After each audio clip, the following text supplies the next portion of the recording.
शिक्षा के कई सिद्धांत होते हैं, शिक्षा ग्रहण करने के कई मूल मंत्र होते हैं।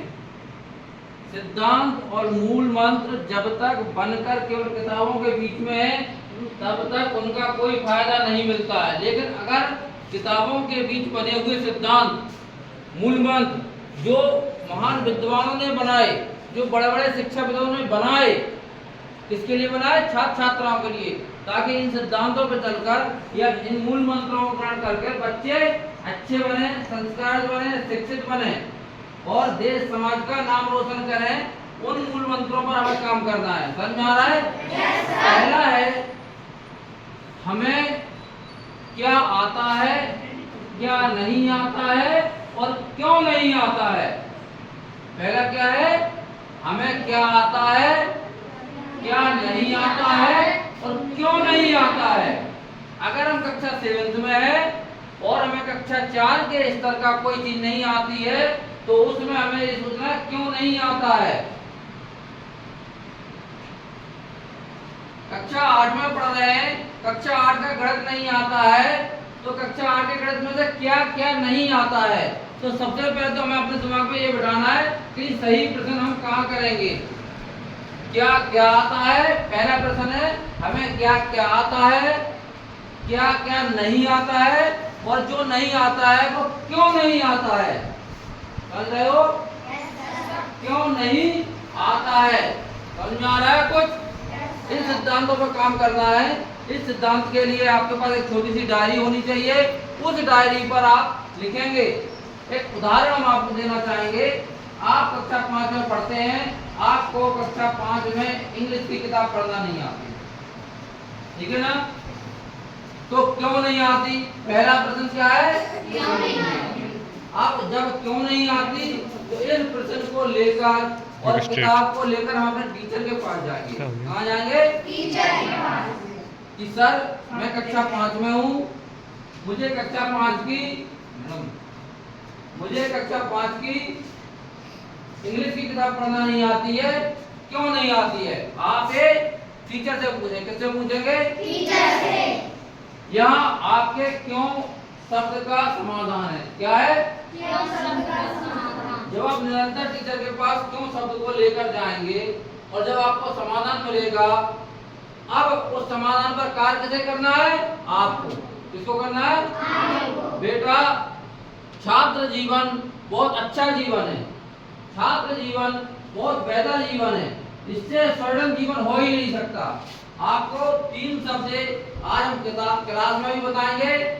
क्या क्या नहीं आता है, क्या क्या नहीं आता है, क्या क्या आता है। भूल गए? अभी बताया था, भूल चुके ना आप लोग?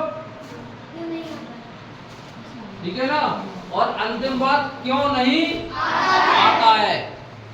अंतिम इस बिंदु पर बात करना है क्यों नहीं आता है और जो नहीं आता है वो किताब लेकर आप हमारे पास आ जाइए। जैसे दूसरा उदाहरण हम देंगे कि हमें कैसे पता, जब आप 7th क्लास में हो और हम आपको 7th क्लास के स्तर का पढ़ा रहे हैं, क्वेश्चन आंसर पढ़ा रहे हैं, सारी चीजें समझा रहे हैं, लेकिन हमें इस बात का अनुभव कैसे होगा कि आपको 7th क्लास किताब पढ़ना नहीं आता है। ये तो आपको पता होगा ना?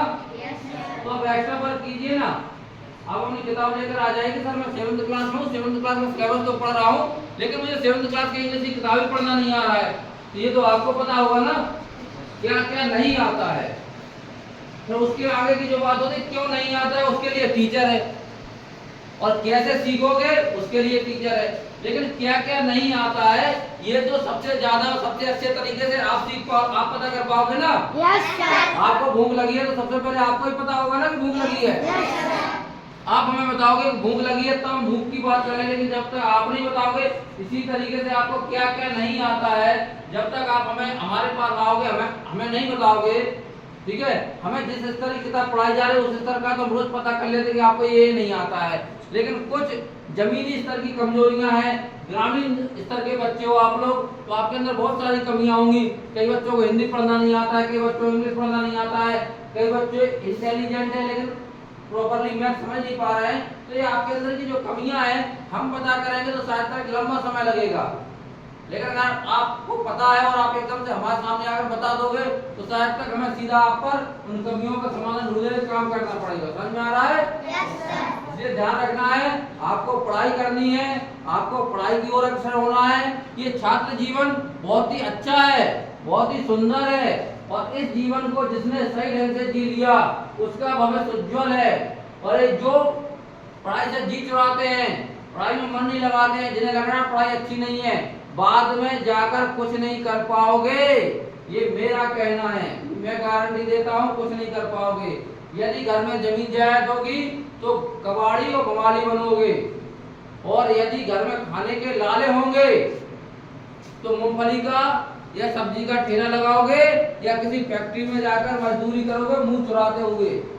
मूंगफली का ठेला नहीं लगा पाओगे, दुनिया देखेगी, तो फिर जाकर किसी फैक्ट्री में जाकर मजदूरी करोगे जहाँ मुंह पालोगे, और गांव में आके कहोगे मैं जॉब करता हूँ दिल्ली में, लेकिन जब पता चलेगा दिल्ली में जॉब नहीं करते तो मैं फैक्ट्री में मजदूरी करते हूँ।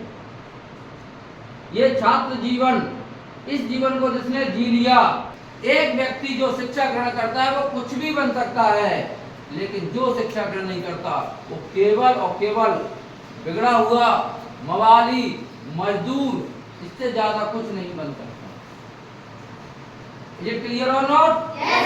पढ़ना है, शिक्षा ग्रहण करनी है, शिक्षा के मूल मंत्र सीखने हैं, शिक्षा की ओर अग्रसर होना है, हमें अपना दिमाग पढ़ाई में लगाना है, पढ़ाई के बारे में सोचना है, पढ़ाई पढ़ाई पढ़ाई, इसके आगे कुछ नहीं। इज इट क्लियर और नॉट? शिक्षा ही हमारा मुख्य उद्देश्य होना चाहिए। एक बार हमारे जीवन से नींद भूख खत्म कर दी जाए चलेगा, अगर भोजन कम मिलता है चलेगा, ये तो नहीं चलेगा। शिक्षा पूरी चाहिए, अच्छी चाहिए, बेहतर चाहिए, और इस सबसे भी ऊपर शिक्षा प्रायोगिक चाहिए। कौन सी चाहिए? प्रायोगिक। हमें रटना नहीं है, प्रश्न उत्तर याद नहीं करने हैं। इज इट क्लियर और नॉट? पढ़ाई बेहतर होनी चाहिए, और आपको पढ़ाई में किसी भी तरीके की कोई समस्या आ रही है, आपको बिल्कुल डरने की जरूरत नहीं। किताब उठाइए और सीधा मेरे पास, आपकी कितनी भी बड़ी समस्या हो 1 मिनट में आपको हल मिलेगा। मिलता है 1 मिनट में हल? नहीं मिलता है? समझ में आ रहा है?